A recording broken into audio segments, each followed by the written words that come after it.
hari ini bisa bermanfaat, bisa menambah wawasan panjenengan sedaya terutama tentang masalah Muhammadiyah. Ngoten nggih. Iki bukan kula boten pemateri boten iki kita sinau bareng-bareng tentang Muhammadiyah. Nggih, cerita sedikit tentang muasisnya Romo Yai Munawir Khalid. Niku beliau adalah lulusan dari Lirboyo. Insya Allah kalau santri dari Lirboyo niku coro rawine ngoten niku pun runtut ngoten kita sudah percaya. Biasanya pun lek wong NU niku kan senengane ngoten niku. Golek sing napa? Rujukane sing genah. Insya Allah kalau anak dia niku muasisnya dari Lirboyo. Terus mengenai anak dia ini pertama kali beliau mencetuskan anak dia itu tidak langsung jadi karena sebelum ada anak dia itu ada metode yang paling lama itu adalah Iqra. Sebelum ada anak dia kan ada Iqra. Terus beliau kan juga mempunyai santri diajari Iqra, hasilnya kurang memuaskan, akhirnya beliau berinisiatif untuk membuat metode yang baru, metode anak dari sebelumnya beliau Mu'tazilah, pemilik corok saat ini pun mengerti, akhirnya mendapat wasilah disuruh memakai ketukan. Yang membedakan antara metode-metode yang lain itu kalau anak dia itu adalah ketukannya atau titian urutannya, itu yang untuk membedakan panjang pendeknya bacaan. Kalau Iqra kemarin itu karena masing-masing metode ada kekurangan dan kelebihan masing-masing. Jadi abah itu mencari yang lain tapi mengenal. Sebenarnya kalau ditrakne kenalan niku hasilnya juga bagus karena kemarin ketika kami di Tulungagung niku makhorijul hurufnya terus sifatul hurufnya dipakai, titian urutannya dipakai, hasilnya anak-anak itu bagus. Nah karena ada sebagian PPK itu anak dia marah yang berbagi wong kok tidak bukti. Niku kan kita bisa mensiasati dengan yang lain. Orang kok ketukian. Lah mungkin cara ngetukin niku kebantaran apa pripun kan kita enggak tahu. Yang penting pokoknya ciri anak dia niku ciri dari anak dia adalah memakai ketukan. Itu adalah sedikit tentang beliau akhirnya di Tulungagung, kemudian mempunyai santri di sana. Sekarang santrinya sudah menyebar, tapi untuk pondoknya itu ganti menjadi SMK karena usia belum wonten. Sekarang yang untuk anak dia sendiri dilimpahkan ke NU-nya, bukan ke pondoknya yang mengelola.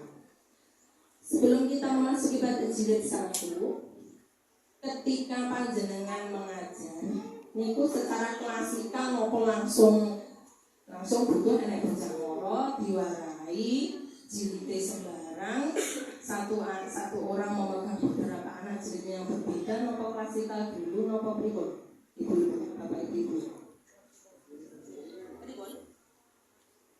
anaknya datang langsung diwarai ya sini bismillah dulu. Nopo kita klasikal dulu nopo pripun?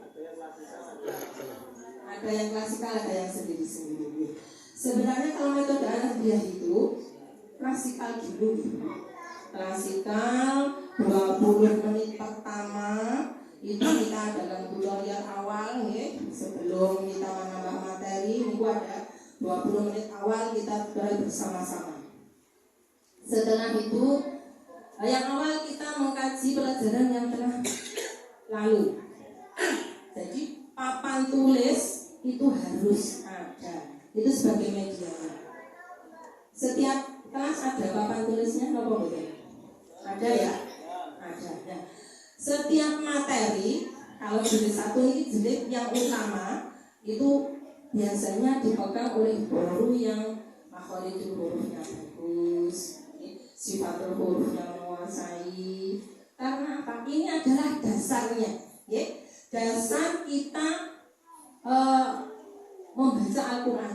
Nah mungkin jilid 1-nya Korni ini maksudnya wis butuh pokoknya bocah iki dilemoro diwarai butuh ini tak butuh ini. Nah kalau sifatul hurufnya makhorijul hurufnya anak-anaknya tidak apa nggih, guru itu kan cerminan dari murid kita. Lek guru ini tidak pakem mesti dadine nggih boten pakem. Selanjutnya kita usahakan kalau jilid 1 itu yang makhorijul hurufnya menguasai, sifatul hurufnya niku nggih menguasai.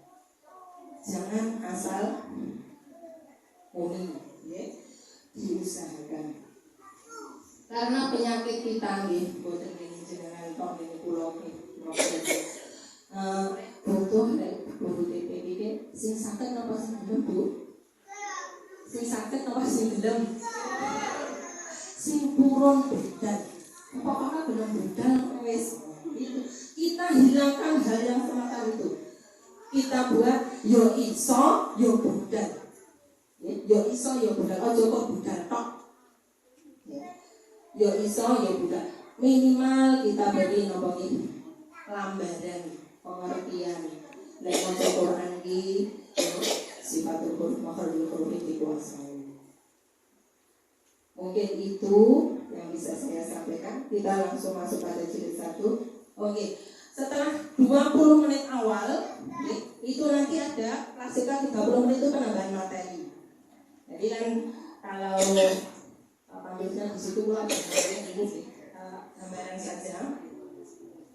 Ketika kita mengajarkan huruf awal, huruf A tadi misalkan, huruf A itu kita tulis, anak-anak suruh menirukan dulu 5 kali, paling tidak 5 kali. Setelah itu kita tulis 5 kali, 11 kali, 5 kali ke bawah, ya. Kita tulis, anak-anak suruh membaca bersama-sama dulu.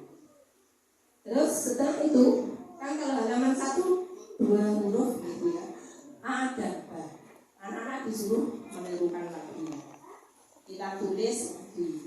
Nah, pada hari pertama itu kan kita menulis 2 huruf ya. Di papan tulis yang atas sendiri ya kan ya. Di sini contohnya. Di sini tuh kita tulis huruf A dan B. Itu jangan dihapus, ya. Hari ini seumpama kita menerangkan huruf A dan B, jangan dihapus. Gunanya untuk apa Bu? Kita masuk hari kedua, seumpama hari kedua, itu kita ulangi lagi. Pelajaran yang telah lalu itu kita ulangi lagi sebelum kita menambah materi baru. Ada nggih? Nah, ketika privat itu minimal 1 guru kan memegang 10 anak. Jadi itu pada awal 20 menit, terus klasikal bersama itu 30 menit, privatnya 20 menit. Jadi 1 jam. 1 jam pelajaran. 1 jam itu untuk materi 1 halaman. Ada gitu. Pun paham ya untuk ketika kita mengajarkan di kelas. Sampun ngoten niku napa dereng? Belum. Dicobi ngoten iki. Jajal hasilnya luwih apik apa luwih elek ngoten maksudnya. Jadi ketika kita mengajarkan huruf jangan dihapus. Nah, terus besok lagi kita mengajarkan huruf lagi. Kita tulis. Nah, huruf yang kemarin itu dicangking malih. Ya, dicangking malih. Jadi penambahannya jeneng bocah kita. Niku belum tentu huruf yang lalu niku kasih ini. Jadi kita cangking malih. Besoknya kita tulis lagi di sini. Sampai huruf itu habis, sampai huruf ya.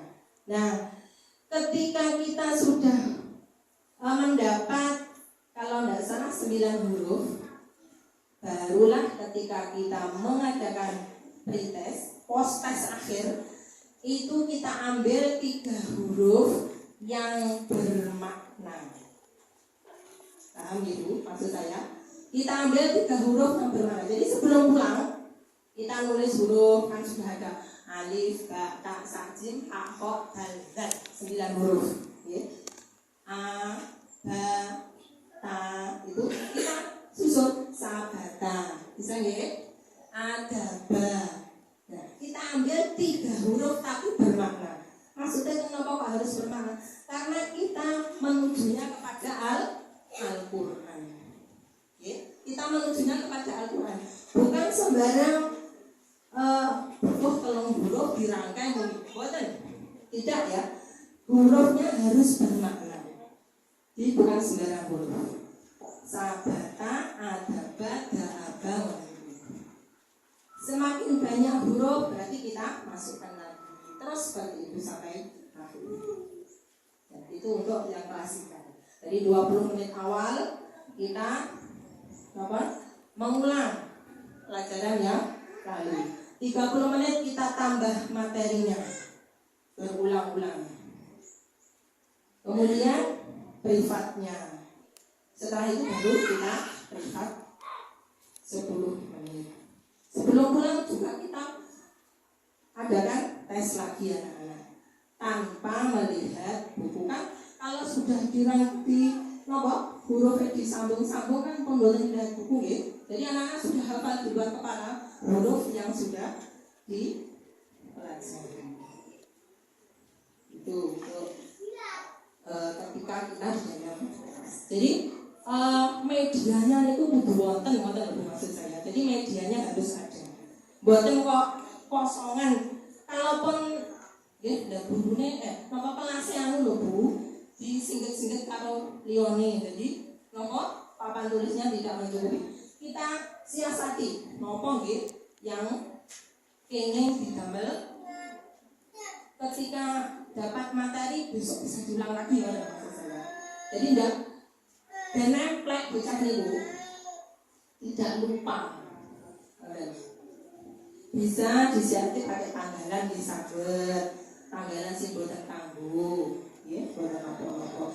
Yang penting ada medianya, Bu. Karena media papan tulis niku sangat penting sekali. Mergo lek ora ditulis wonten niku bocah-bocah lek kon ngawang kan nggih angel to, Bu. Ngiling-ngiling niku nggih angel. Awake dhewe niku mulang nggih. Nggih angel. Penake langsung ngedep niku mawon.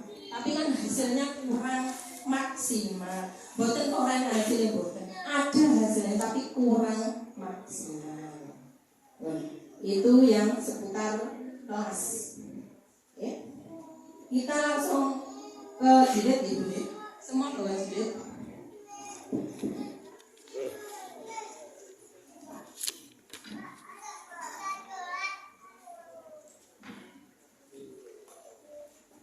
Terus untuk jilid 1 sampai jilid 6 niku kan kita belum mengenal wakfu, tidak, maksudnya belum kita mengenal wakof, bacaan wakof itu kan belum. Jadi seluruh kalimat yang ada di dalam buku itu kita baca semuanya.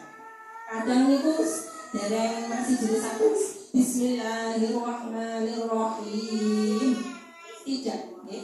Padahal belum mengenal wakof. Mengenal wakof itu nanti kalau sudah jilid 6. Halaman berapa, Bu? Ya. Mengenal wakof itu jilid 6. Jadi sebelum jilid 6 niku belum mengenal wakof. Jadi kuwabeh kalau basmalah dulu. Bismillahirrahmanirrahim. Jadi mi semuanya pokoknya terbaca. Ya. Baru nanti jilid 6 kalau nggak salah halaman 9 apa benar? Halaman berapa? Mengenal wakaf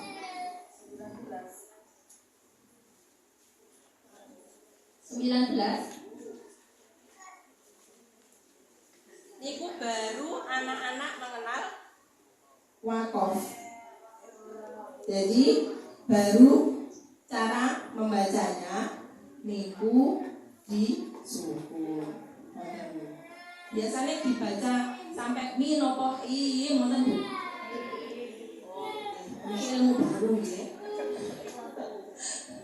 Ilmu baru. Nggih. Oh nggih, sebelumnya siapa yang sudah pernah mengikuti penataran Anadia?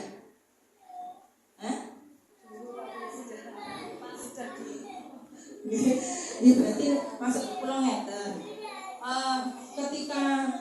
Ketika kami mengikuti dulu niku nggih dari awal sebelum jilid 6 halaman 9 waladhdallina itu kan masih kita membaca. Halaman 10 itu kan kita sudah mengenal tubsirun, dibaca tubsirun. Niku baru setelah itu berarti enek tulisan ngono diwaca sukun. Itu kan jilid 6.